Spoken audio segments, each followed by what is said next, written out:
कुमारी रही नहीं घर में कहिले सूजी के अपना हम अर्जी लगैले श्रद्धा पुरैले भोला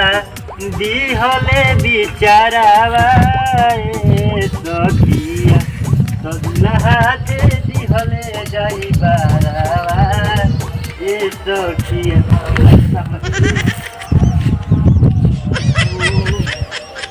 जी नई हर में लइकन के पहिला पसंद जी जानी ला जाई बड़ाई करी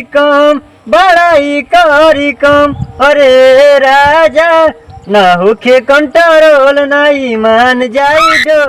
ना देखो तेरी तोहरा के जागे किसरिया करिया ले आई हो पलमुआ नजरिया ना लागे किसरिया करिया ले आई हो बलमुआ नजरिया ना लागे।